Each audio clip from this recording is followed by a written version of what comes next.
Hello, hello, everybody. Here we are again, live on Broadcast Team Alpha. And as you can see, we got a new office. How about that? And we even got invited our guest into the office with us. This is going to be good.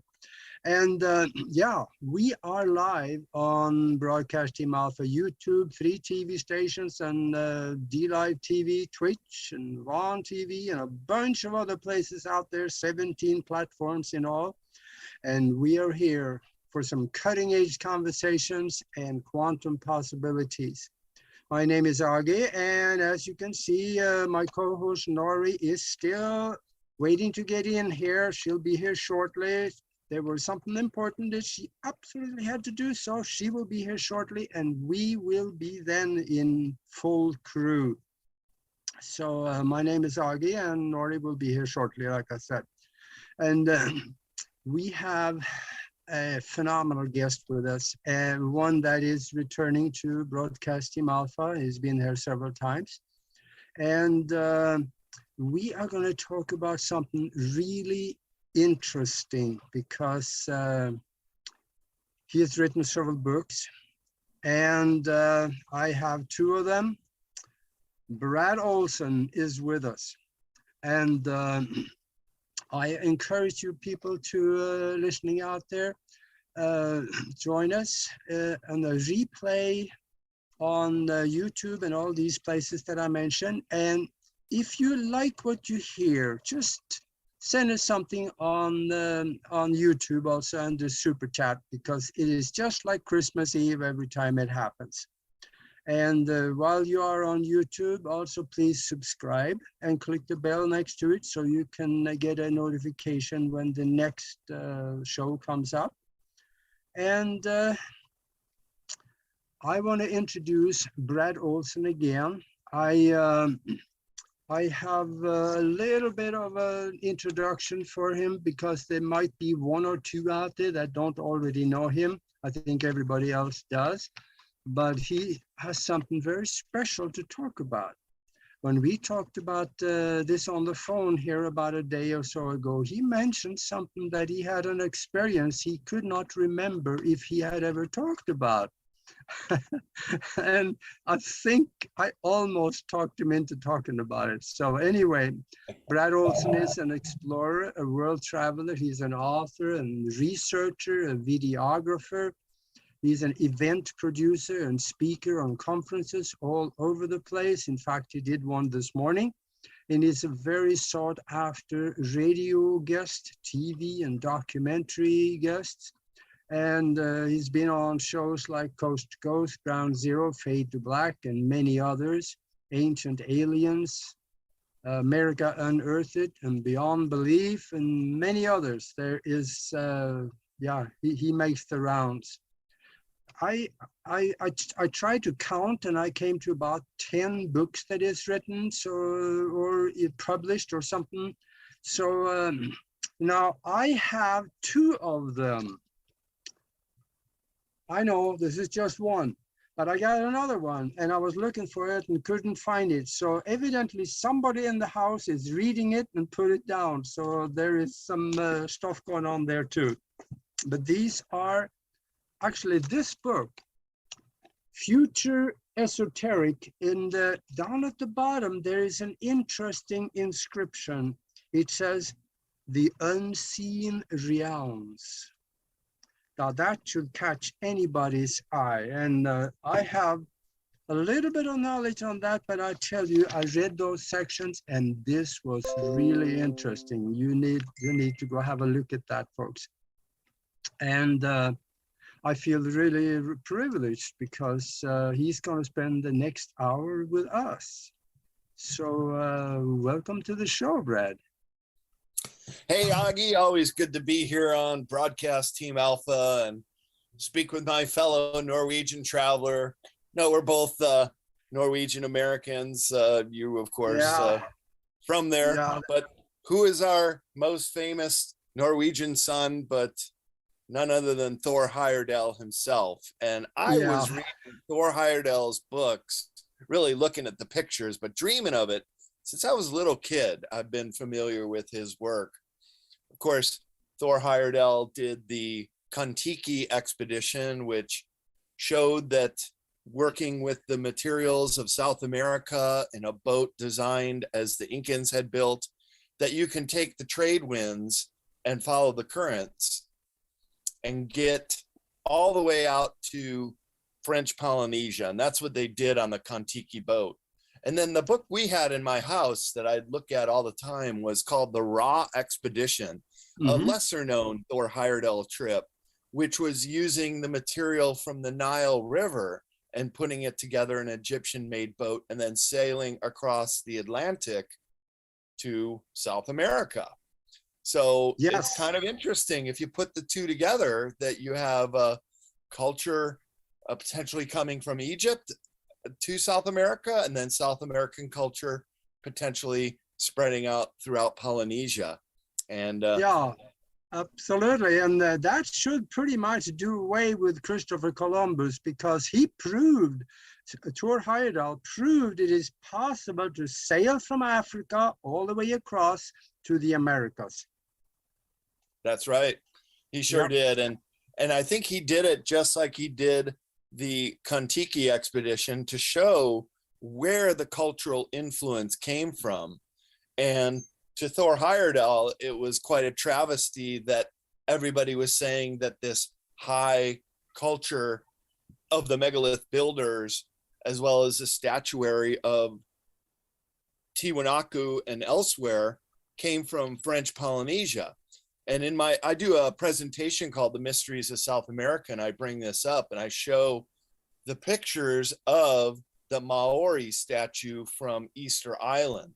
And it is remarkably similar to some of the statuary from Tiwanaku in Bolivia, right on Lake Titicaca there. They have the big headgear, they have elongated ears, they got the big bug eyes, and they are half-bodied oftentimes with no legs, like the Maori statue of Easter Island. Yeah. And then, as you mentioned, sailing across the Atlantic is not too hard. I remember also reading when I was a kid, Augie, that there was he was a little bit older than me, maybe 16 years old, sailed across the Atlantic in like one of those sunfish sailboats. Did it all by himself. Another guy did it. Now he was an adult, but he followed the currents of the Atlantic Ocean and came across in a bathtub. So it's really not that hard. And of course, all kinds of artifacts in the Americas have been found, including a lot of coins from the Roman Empire found in Brazil. So I think Thor Heyerdahl was really cutting edge, one of our, namesake Norwegian explorers up there with the Vikings. Absolutely. And there were Viking ships found in the Americas. They found them up in Maine, and they found them right off of St. Louis in the silt next to the river. There was a Viking ship buried there that was covered up with clay. And yes, the Vikings got around 1,000 years ago. So Columbus, go away. The tragedy of history is that Columbus, to his dying day, thought that he had found the islands off of India. He never even knew he discovered if a continent populated with millions of people can actually be discovered. But he still, to his dying day, thought he had found the islands off of India, what they were going for, to try to circumvent the spice route around the Cape of Good Horn. I still don't understand why we have Columbus Day. It's I know, for the he Italians. didn't discover America. There were Americans here. There were Native Americans here. So he didn't discover anything. He had a map. He had a map that showed the American shores, even though he thought it was India, but there was a map, but he knew there was something there. So he knew he could not fail. And that's why he kept pressing on, even though he had the beginning of a mutiny halfway across. Yeah, that's true. But we still call our Native American people Indians to this day, misidentified by Columbus as being those who would have come from the country of India as we know it. Yeah. In fact, in his diary, the original diary, not the one that is floating around being doctored up a little bit, but he talks, he had, I think about a month into the trip, he saw a bright big light that came from the horizon, flew right by the ship and went off into the other horizon. So there was something there that visited him. Isn't that interesting? I never heard that version. Yeah. And it was a historic trip, so maybe they were keeping an eye on him like he was keeping an eye on us. Yeah, they probably read the future history and knew what he was going to become. Yep. Maybe. Oh gosh, we've been talking about Columbus here and stuff, but I want to, what you told me about when you went to Egypt. Yeah. There is some interesting stuff that happened in the pyramids, and also what you heard, there was someone else, J.J. Hertog talked about something, and you were there to talk about the chambers. I'm all ears because some of this is new to me. Well, when we did our pre-show discussion on TV, you said, you got to come with something that you've never talked about before. And it's kind of racking my brain because I'm a pretty transparent person and tell all my stories at least once somewhere. But I think I got some good additions to my Egypt adventure story. Well, so I went to Egypt in March of 1993. And as it turns out, that was the exact same time that Gattenbrink was also there with his robot that was going up the air shafts from the Queen's chamber, where he found that hidden door. They finally opened the door just to find another door. And so it's still inconclusive exactly where that leads to. But they've also done scans on the Great Pyramid using other high-tech equipment and found that there are other cavities within the Great Pyramid.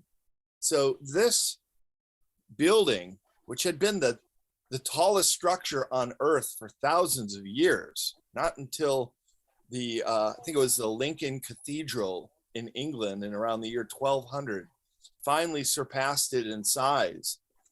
But there's nothing quite like the Great Pyramid anywhere else. And I did a horseback ride with my girlfriend at the time from the Giza Plateau all the way down to Saqqara, where the Step Pyramid is. And all the while, we're coming across other pyramids, and they're all in such inferior quality of build. Some of them just piles of rubble. Others, like the Bent Pyramid, clearly nothing close to the Great Pyramids. And when you see those from a distance, Augie, they just do something to you. You're looking at a piece of history, the only ancient wonder of the world that still remains. You're seeing something that was clearly built with a kind of technology, an esoteric technology, to build the Great Pyramids, that we're still playing catch up to try to understand how they built it and what it was all about. So it's quite the enigma in and of itself. Now, I got there in March 93, as I said, and was doing the tours. We went inside the King's Chamber, and I laid down in the sarcophagus. This is before they have a video camera and a speaker there. Get out of the sarcophagus, and people try to do it. But many people from history have gone into the Great Pyramid and have been utterly shocked. For example, Napoleon, when he conquered Egypt, he ordered his generals to wait outside, and he went in alone and spent a night. And when he came out in the morning, he was white, ashen face from his experience. And he wouldn't talk about it, didn't tell anybody what happened, but something very profound must have happened. Similarly, Aleister Crowley spent a night in the King's Chamber, and he communicated with this, what we would describe today as a gray alien that he called Lamb. And it is one of those places, pyramids of their very nature focus energy up through the top. Even this little pyramid that I hold in my hand can focus a tiny amount of energy right up through it. There you go. Light the light pyramid from our friend Michelle Pyramid makes these. And pyramids just have this innate energy just in the basic structure of themselves. So when I was in Egypt, I thought, I got to try to climb to the top. And of course, you can't do that. You can bribe a guard or something, or pay a lot of money. But I was at the Great Pyramid, and they had just started the sound and light show. So it was dark already, and they were playing some music over by the Sphinx, and that's where people were seated. And I got a chance while first time I tried to climb it, I got caught and they yelled me down and kind of shamed me. What are you doing? Don't you see the signs? You're not supposed to climb. And I'm kind of dejected, thinking I'm not going to be able to do it. And I start walking around like I'm about to leave, and I get to the south-facing side. And I remember there was this little trick of the eye that happens when in the dark, the lights come on. And when those lights go off, that for a moment, the human eye is temporarily blinded. Yeah. And so I'm on the south-facing side of the Great Pyramid, and it's all lit up in the sound and light show. And right about when I halfway there, I look back and the guards were not following me anymore.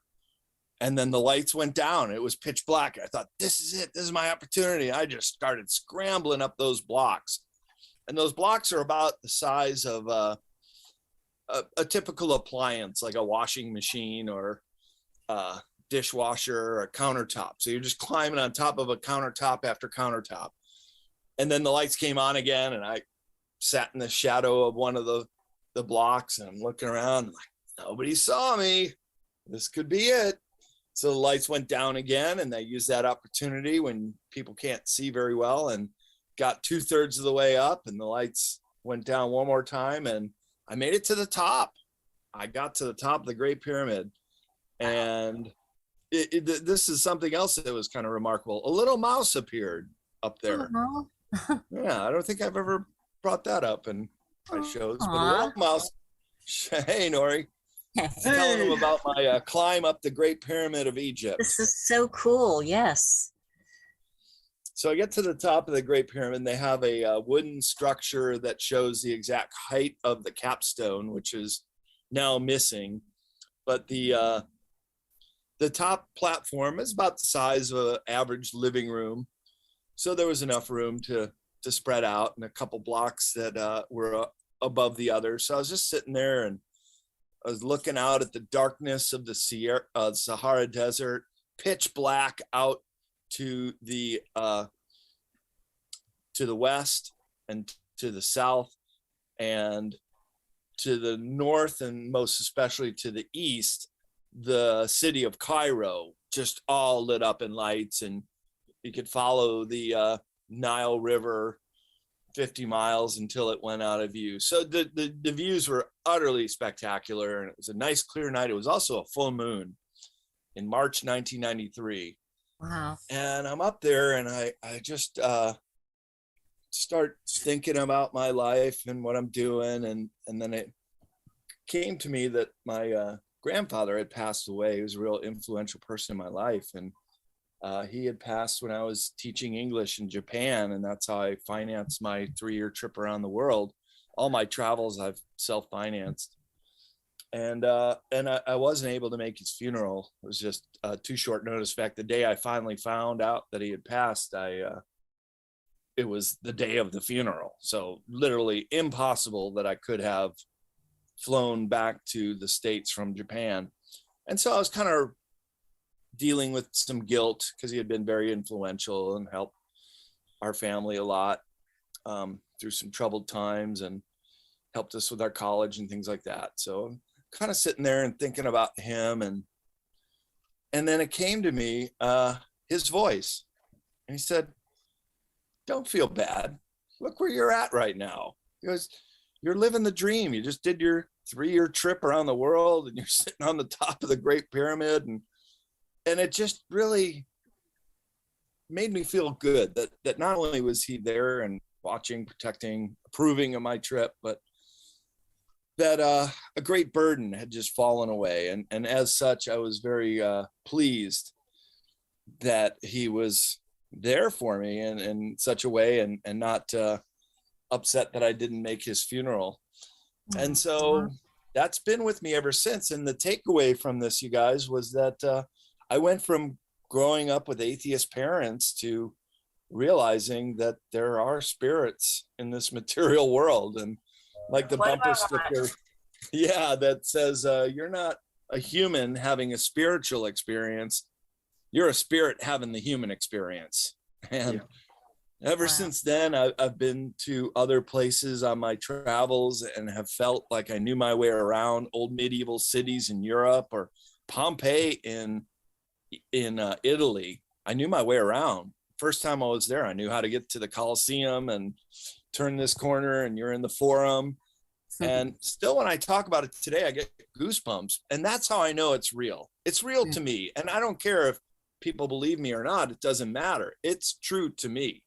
And so I've been building my philosophical construct on this, a personal understanding of who we are and what we're doing here on this prison planet Earth. And I think we're all volunteering right now at this very pivotal time to live in this bodies of ours and to help with the greater understanding of the human race, this great awakening that we find ourselves coming into, and to play my role and to learn what I've learned in my years of traveling, and also been down to Antarctica, as you know.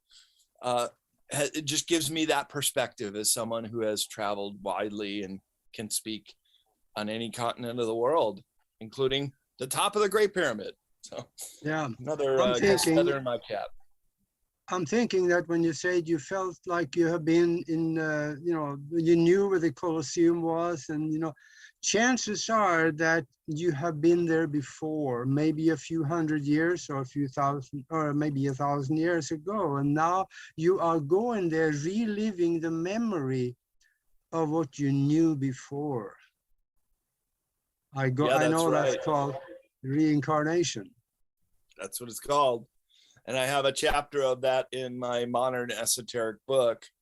And then there's so many things, so many antidotes suggesting this is how it is. We're still playing catch up here in the West, because if you go to India or other Buddhist countries in the East, this is a very integral part of their whole understanding of the cosmology of things and our role. And so in the West, we're just not given this kind of information, either through our religious institutions and certainly not our school.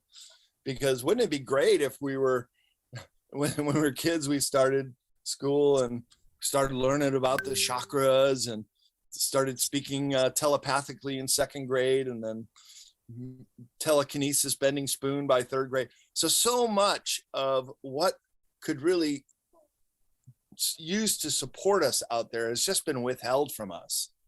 Yeah. And that's the secret esoteric that's not spoken of, is how much of this information has been denied to the human race.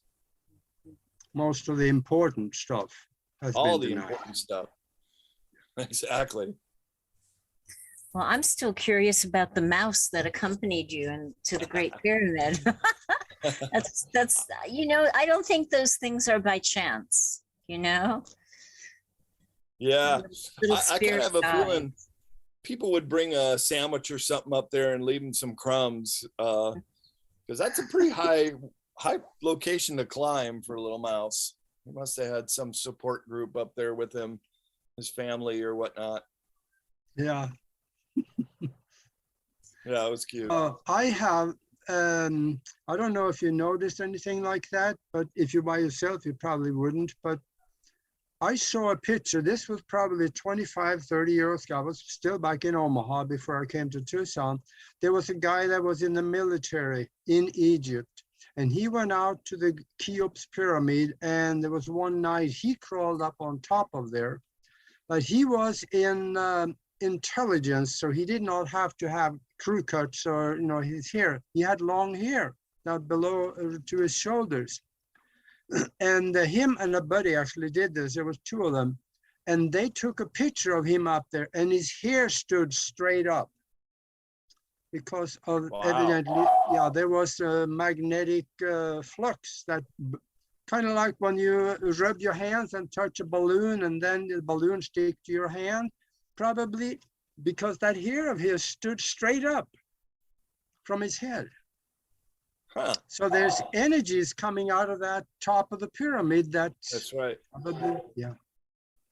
And they focus through the king's chamber, and that's why I suppose there is a sarcophagus or a place to lay. It's also my belief that the Great Pyramid was used as an initiation chamber, among other practical purposes. It's also a ram pump. It's been proven that by flooding in some of those lower chambers of the Great Pyramid and then having it come up through that channel to the middle Grand Passage, there was a lever that was discovered in there that could go up and down with the flowing of water. And when it went down, it would hold the water. So it would actually literally pump water. And that could be a very key piece of technological information, not only how the pyramids were built, because it could float up the blocks one at a time, but it could also have been used for agriculture, to water the lands around the Giza Plateau and make it more fertile and grow your crops.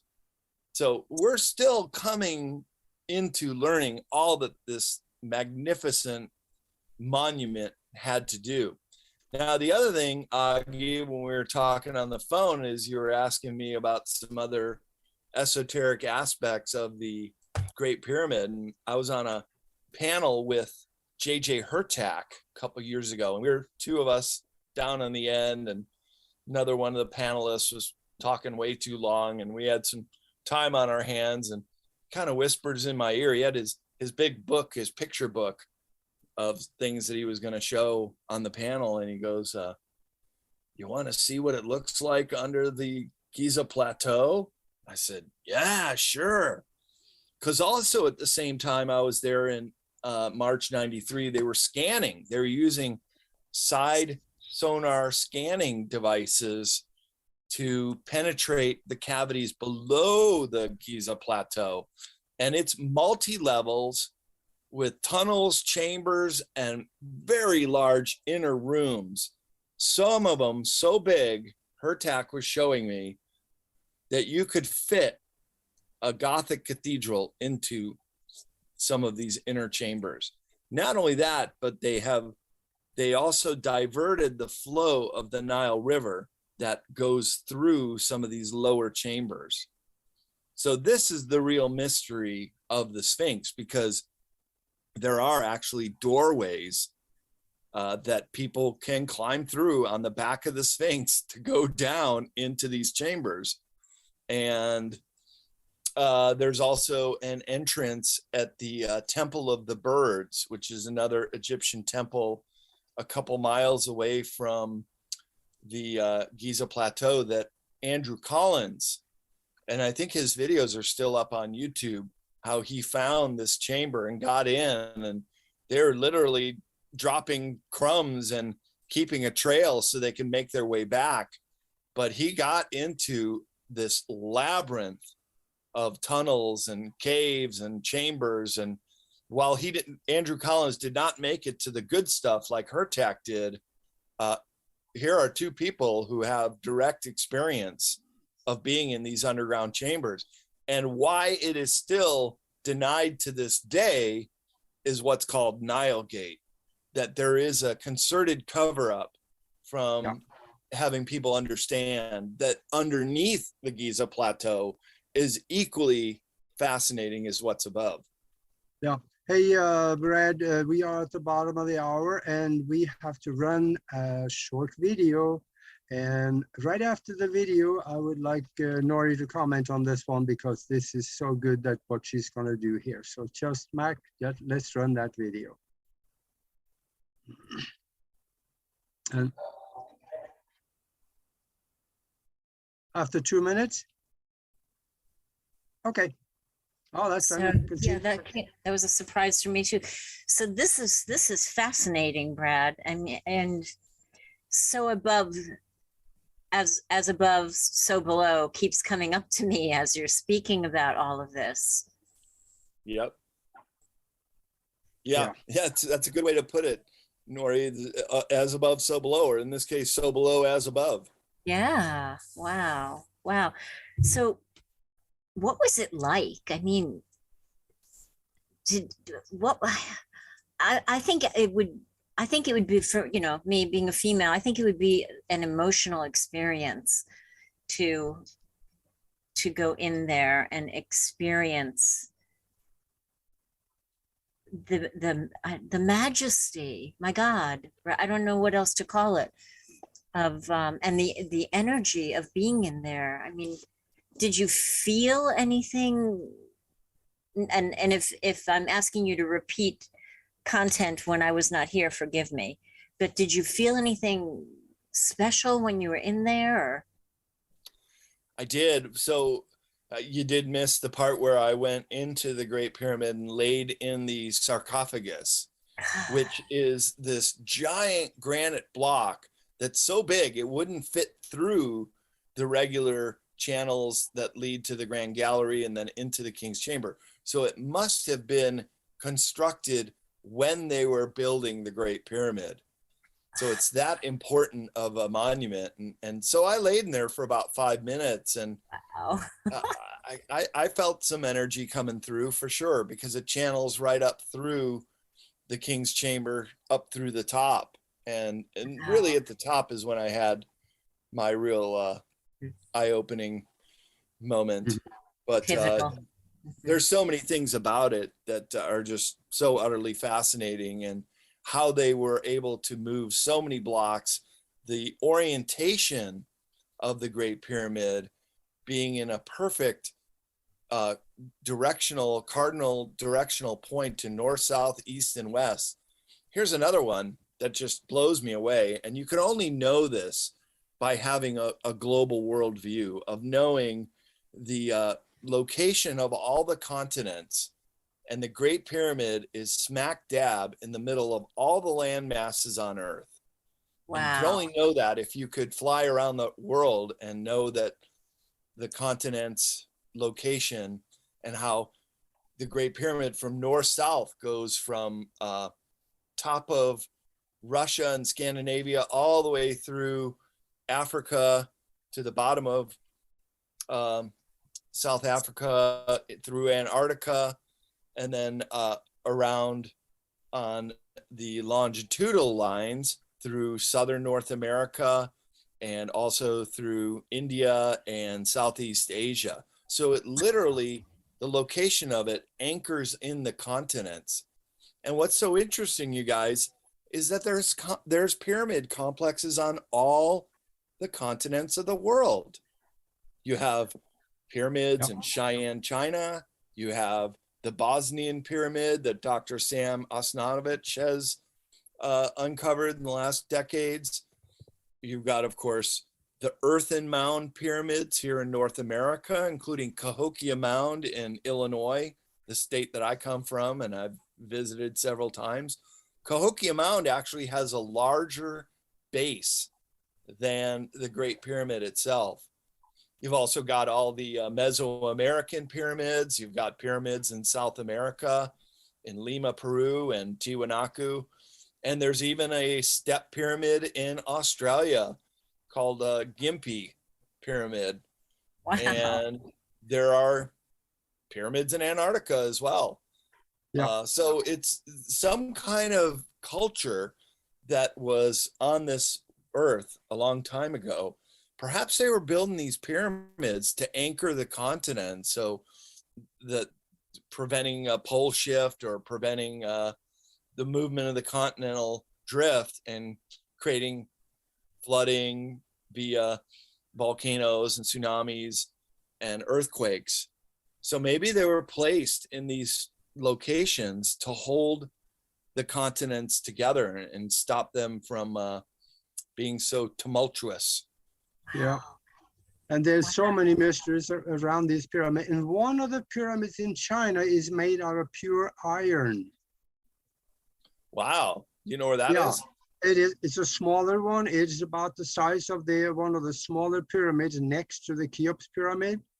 But it is Right. straight line and it is iron. Wow. So it is a huge block of iron sitting there. And in fact, the iron pyramid in China, if you Google it, you'll have an eyeful. And I guess we are now after the 2 minutes that Max said. So let's run this video because it's interesting to see here Nori again. Uh-oh.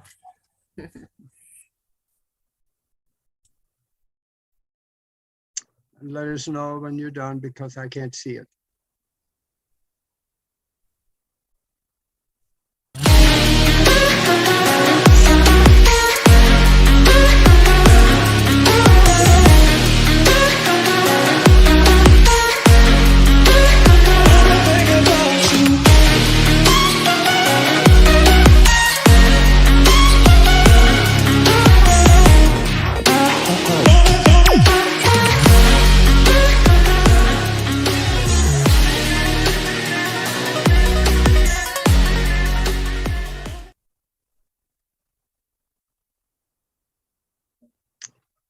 Okay. I guess we're back. Well, as you can see, Nori's gonna do a class here and it's gonna get interesting. So Yeah, so that was the video for the health and lifestyle show that's coming up. That it wasn't the Reiki class, but since Augie brought it up, I just want to invite you guys, if you have ever considered or felt drawn or felt pulled to becoming a Reiki practitioner, I'm going to be attuning people August 12th, 13th, and 14th. The 12th is just a 1 hour meet and greet where we set the intentions. Then it's like a 6-hour day, Saturday and Sunday. We go through the foundation of Reiki. We go through the precepts. Of course, we go through the symbols and a little bit of additional information that you get if you take Reiki with me is, I bring 28, almost 30 years of nursing to the class. So there's things that I talk about that interfaces with the esoteric and it interfaces with the metaphysical, like where people are on the cycle of disease. Is it just on the energetic level? When it's on the energetic level, that's when people go to the doctor and go, I feel like I've been run over by a truck, and the doctor's like, your temperature's fine, your blood pressure's fine, everything is good, your heart rate's good. That's when it's on the energetic level. So we talk about how to decide how to assess where the person who's coming to you for healing assistance, where they are on the cycle of disease. Some people come to you very broken and their healing may be transcending. And, we talk about that too. So if you're interested, and the other thing that came to me is that you may be one of those people who are called to, I have chills, to be available, right, when everything starts really happening really, really fast, because it's going to happen soon. And, not everybody's going to be able to navigate that time pretty easily. So you may be one of the star seeds, you may be one of the helpers who have come to help and, stand by and assist humanity during this great awakening. And Reiki can only help you to help other people. So if you're interested, you can send me an email, norilove1111@gmail.com. So sorry, that was like a little infomercial. Sorry. That's good. That's good. Because these kinds of classes, energies, and work is so important, and it's going to be a lot more important in the near future. So, oh, let's get back to Brad. You know, Brad, I read a little, I've seen videos on it that they found something. There's a chamber under the right paw of the Sphinx. And there's some new stuff that they said they were going to make some announcements, and I never heard what it was. Have you heard anything about that thing? Well, so what it is the Hall of Records down there. That is what Edgar Casey saw in his channels. That is what leads off of the Sphinx. And there's other ways to get in there, as I mentioned before. But this is why they do not allow this to be common knowledge. This is Nilegate, because they're covering this up for good reason. Probably not because of the chambers that Hertak saw. That would just be another Egyptian antiquity. But what's really down there is the Akashic records, this crystalline record of the entire history of our planet. And that is what I think has to be hidden. There's also, just like in Mount Shasta, the rumored home of the city Telos, the throat of Mount Shasta goes down 400 miles with offshoot chambers and lava tubes and all sorts of space. That's what I think people should try to understand, is that like Mount Shasta, there's a lot of room for other groups to also occupy that space. And there's also talk of a malevolent ET base. It's called Comgolo 2, and it is basically a reptilian base in one sector of what's below the Giza Plateau. So there's the antiquities that Hertak saw. There are a myriad of chambers that Andrew Collins explored, and there are multi-levels too. And the lowest level is also said to contain a disc-shaped craft, and nobody knows how it got in there. And I actually heard Dr. Werner, he's kind of in the same category as Zahi Hawass, is towing the line, and he couldn't talk about it too much. But he came to San Francisco a number of years ago, and I wanted to hear about what's new in Egypt and the Giza Plateau. And that was my question to him when I got up to the mic to ask my question. And he dodged it. He neither confirmed or denied it. But if he knew that there was nothing down there, and if he knew that there was no disc, he would just dismiss it outright. That's the kind of guy he is. But he didn't deny it. Mm-hmm. So kind of leads me to believe that there might be something really profound, something that would change the entire course of history if we knew about it, such as an anti-gravity craft, or this Hall of Records, as Edgar Casey said that he saw in some of his visions as the sleeping prophet.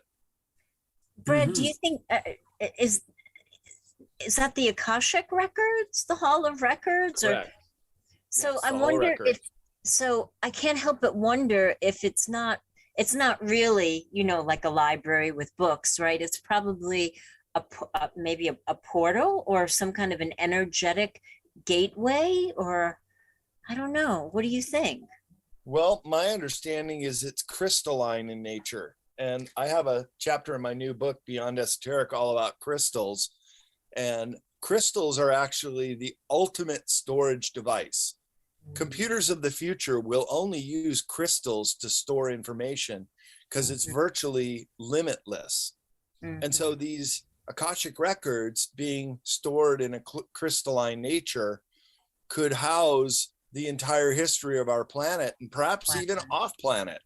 Wow. It's so profound. And that's the secret, the big secret that's being kept in Nilegate, is they don't want people to know what's down there, because it could be technology and this crystalline records that you can't handle the truth kind of thing. They think we are that way, but of course we can handle the truth, and we deserve the truth. Yeah. Yes. And that's what we're fighting to hear. Wow. Chances chances are that's what's down there is somewhat similar to what's in the Bosnian Pyramid, where you have the table, the crystal tables, and when they touch certain places on it, a holographic image show up above it. And you remember reading about that, because that's something that people need to research also, the Bosnian Pyramid. Yeah. Because there, obviously, there were giants that created those tables, because the tables were quite high. They had to get up ladders to get up on table to touch the spots up there, so they could see some of the holographic images that just showed up. Yeah, so profound. I was a speaker at the UFO mega conference a couple of years ago, and out in the vending hall, my table was right next to Dr. Sam Osnatovich. He was the guy who discovered the Bosnian pyramids. And he invited me to come out any summer, and he said, I'll take you somewhere new every day for 1 week. We'll go underground. There's a whole network of underground chambers there too. Wow. Climbing the Bosnian pyramid itself. And there are giant, what appear to be cement filled blocks that they've excavated away. And every summer they do new excavations, and they find new artifacts pertaining to 3 pyramids in the country of Bosnia in the former Yugoslavia. And Wow. so I'd love to go there, but stupid COVID hit and everything kind of got put on hold. Yeah. Boy. Yeah. Wow. I'm going to have to get your book, Brad. That just really opened up a whole new thought form for me. That's amazing. And, you know, people are accessing the Hall of Records. And I personally don't take people there. I've done a couple of hypnotherapies where people went, but everybody that I know that does the Akashic journeys, some people can't get in, right? That the person who's helping them go there will ask if the person that wants the information can enter the Hall of Records, and not everybody can get in. It's really interesting. That's right. My friend Emily Harrison does the Akashic Academy, and she would agree with you that there's kind of an energetic field that we all have, and some people can get through and some can't. And I suppose that's why Edgar Cayce and his readings were so utterly profound, because he would wake up from the trance and read the transcript of what he just said, and what am I talking about? He wouldn't even believe what he saw. Right. Now, there were 3 halls of records, according to Edgar Cayce. Wow. One is still as yet undiscovered in the Yucatan. And I write about this in my book, Sacred Places Around the World. And you said in the setup piece, Augie, that I wrote 10 books, and that's true. And 3 of them are in the Sacred Places series. In my book, Sacred Places Europe, I describe and have maps and illustrations of the Bosnian pyramids. Wow. And then the 3rd location for the Hall of Records, according to Edgar Cayce, is below the ocean in the Bahamas. And in the Bahamas, you have the Bimini Roads, an underwater megalithic feature right off the coast of Bimini that's very popular with scuba divers. Wow. But farther afield in the depths of the Atlantic Ocean, and it happens to be smack dab in the middle of the Bermuda Triangle, is what Edgar Cayce calls the 3rd Hall of Records, but also, and you'll like this, Nori, Edgar Cayce said that they called them fire crystals, and that's what gave energy to the entire Atlantean civilization. And that fire crystal from Atlantis is still active on the bottom of the ocean in the Atlantic, and that's what causes all the anomalies with the Bermuda Triangle.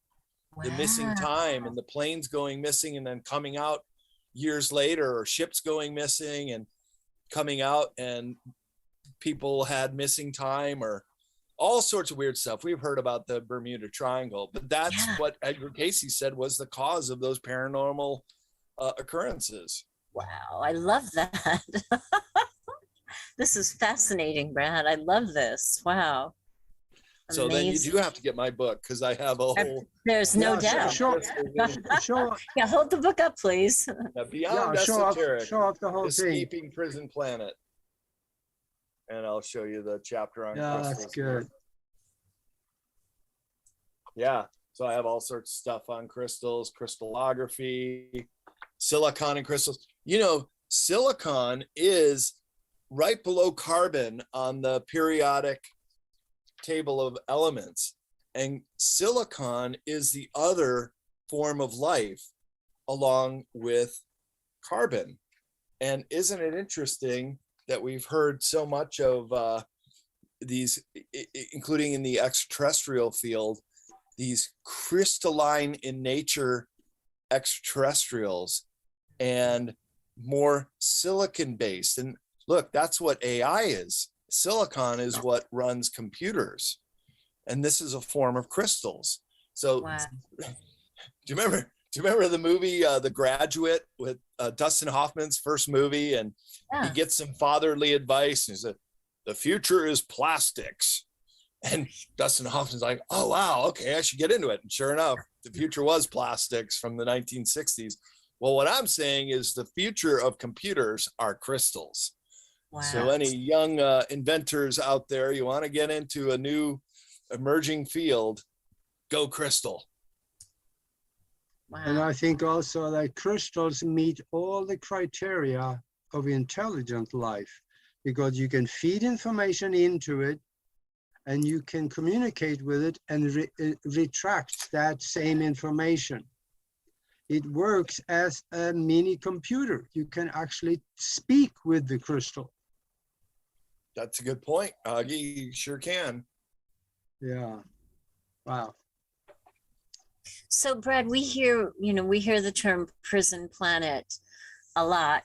So can you share with us your thought form on prison planet? Oh, sure, be happy to. Of course, it's the subtitle to Beyond Esoteric, Escaping Prison Planet. Look, planet Earth is a beautiful planet. It doesn't mean that we're in jail here on this gem of a world. It's worth saving and preserving, of course. The prison are the constructs of our minds that have been kept in captivity, because as we were saying earlier on the show, a good amount, if not all, of the really important information has been withheld from the human race. If this starts to come out, and I'm trying to do my part in illustrating all these subjects in my 3-book Esoteric Series. And by the way, that's what the word esoteric means, is information that's held, usually very tightly held, secretively held by a select few. Because when the whole world starts to understand these esoteric subjects, the word changes to exoteric. And so the prison planet is basically the construct that we've been kept in from not knowing. The prison is our collective ignorance. And once we can shake the shackles of this prison construct, we will begin to see everything with crystal clarity. And it's like the old William Blake quote, where the band The Doors got their name from, that if we were to see the world for what it is, the doors of perception were cleansed, everything would appear quite infinite, the potential. I'm paraphrasing here. That so once we can really start to open our eyes and our minds to all of this information, a lot of this goes into the extraterrestrial studies, exopolitics. In the book that Augie has, Future Esoteric, I go into a lot of this information that we can't even begin to understand how these advanced races come here to Earth, let alone try to do it ourselves. So this information has to start getting out if we're going to make a break from this prison planet. Yeah. Fascinating. And it's coming. And it's coming. And I hope we see it in our lifetimes, you guys. And I think we will. The Great Awakening is upon us. We will definitely see it in our lifetime. And I see we are drawing towards the close of the show. But what are you working on now, Brad, that's going to enlighten a bigger portion of the world? Anything Well, special? I also have a book publishing business where I publish a lot of other authors. And right now, I'm working with Michael Jaco and Laura Eisenhower. I'm working on Laura's very first book. We're going to do 3 together, and Michael Jaco, we're going to do 4. Michael Jaco just had his book, Intuitive Warrior, which has been out of print for many years, come out through CCC Publishing. And this is my book publishing business, the physical catalog. It's also on the website, cccpublishing.com, if you want to look through the other books that we publish. And I've done about 30 books with other authors, and 8 of those myself. I did 2 books with another publisher some years ago. So I've been in this for going on 30 years, book publishing, and really happy to have people like Michael Jaco and Laura Eisenhower as our new authors. So I'm working on their books for a while, and I'm considering what my 11th book is going to be. I got some ideas, but not in a position to make an announcement just yet. Cool. Yeah, well, knowing you, where can people go to see those 30 books that you have created? Or Yeah, at cccpublishing.com. That's 3cspublishing.com. And that's where to go to read the books. If you want to know more about me, go to bradolsen.com. And you can also see the upcoming conferences that I'll be speaking at. I've got 2 more in September and 2 in October. And then they usually wrap up in the fall and then start again in February of 2023. And I'm already booked half a dozen conferences for next year. Wow. Wow. And I usually see you guys when I'm coming through Sedona, and I'll be at the Sedona Spring Equinox Conference. And if anybody wants to go to that, you can use the promo code BRAD10, one word, BRAD10, and get 10% off for that big conference. And Michael Jaco will be at that one as well. And George Nuri from Coast to Coast is doing a day. It's going to be quite a big event in the largest theater in Sedona, Arizona, March 19, 20, 21, 22, around those dates. Wow. And that's one of my conferences in 2023. I'm also doing a cruise around to the Mexican Riviera in February, and people can also get a discount on that. Yeah. I'm looking forward to that. I've never been on a cruise before. I've always thought they were kind of not my mode of travel. I'd prefer to wear a backpack and cruise around that way, but I'll be a speaker here and doing a couple of my presentations, including some new presentations that I'm going to debut in 2023. That's awesome. Wow. Can I get your autograph? Sure. Get a book off of cccpublishing.com, and I'll sign books for people when they go out the door. That's awesome. I already have yours because I met you in Sedona and you signed the book, so I got it. That's right. Augie, are you going to ask Brad your famous question? Oh, yes.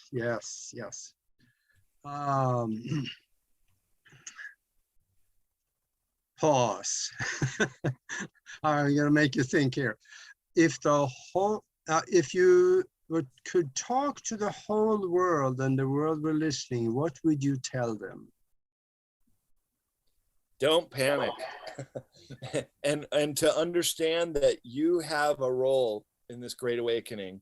I've had people come to me at conferences or just in day-to-day life and tell me how depressed or sad or how hard it is to live, and they just want to end it all. And you can't end it all. You have to be here. You have to live your natural life. And what I tell them is just having your consciousness in this is skin in the game.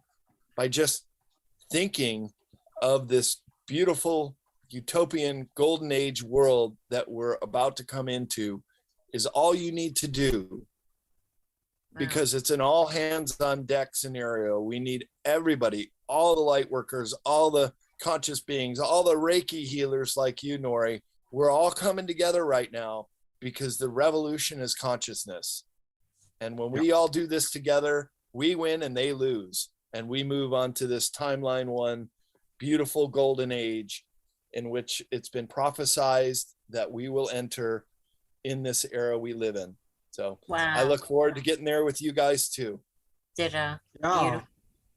Yeah, we got to make a point of this in order to be there in March when they're doing that thing in Sedona. I think we should be there. Yeah, sounds good. Brad, thank you so much. That was so beautiful. And that's such a great, those are such great words to end on. So Augie, you want to take us out? Okay, well, here we are at the end of this show, and we're going to be back next week with another phenomenal guest. And until then, be good to each other and live long and prosper. Good night, everybody. Thanks, Brad. Thank you. Thank you.